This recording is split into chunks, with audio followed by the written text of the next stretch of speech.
The election of Nikol Pashinyan, a former newspaper editor who spent time in prison for fomenting unrest, marks a rupture with the cadre of rulers who have run Armenia since the late 1990s. Armenian opposition leader Nikol Pashinyan gestures to his supporters at a rally in Yerevan, Armenia May 2, 2018.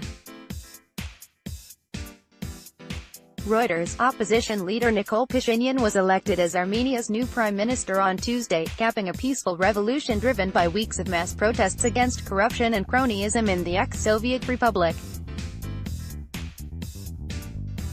Tens of thousands of Armenians poured onto the streets of the capital Yerevan on Tuesday to celebrate his election. A massive crowd in Yerevan's Central Republic Square sang the Armenian national anthem at a celebration rally following his election.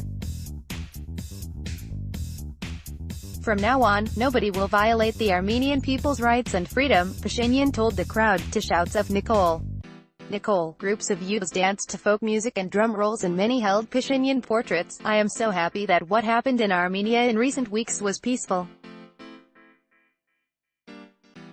It's a great historic day," Gohar Haratunyan, a 39-year-old financier, said. "We understand that things can't change overnight. But the most important thing has already been done," said Ruzana Sarkisyan, a 42-year-old economist.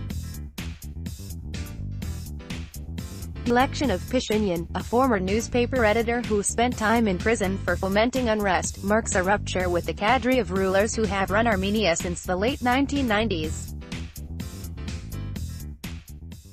He spearheaded a protest movement that first forced veteran leader Serge Sarkisyan to step down as prime minister and then pressured the ruling party to abandon attempts to block his election as prime minister, the country's most powerful post.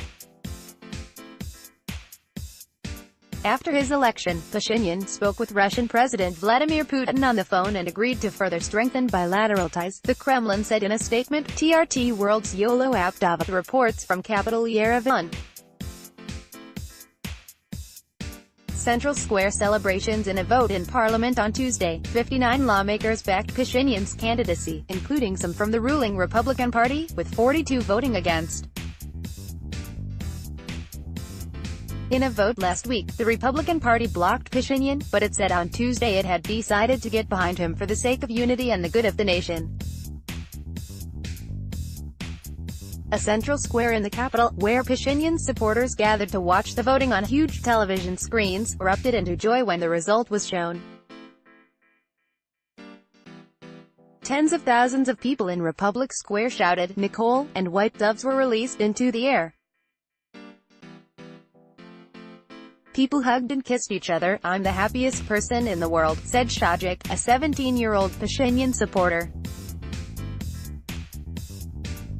Armenia is a country of about 3 million people nestling in mountains between Turkey and Iran.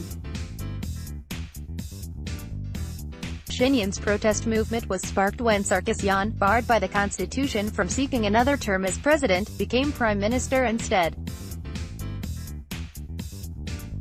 Many Armenians saw that as a cynical ploy by Sarkisyan to extend his hold on power. The protests led by Pashinyan, wearing his trademark camouflage t-shirt and military-style cap, channeled a sense among many Armenians that corruption and cronyism was rife in the ruling elite. Source: World and Agencies.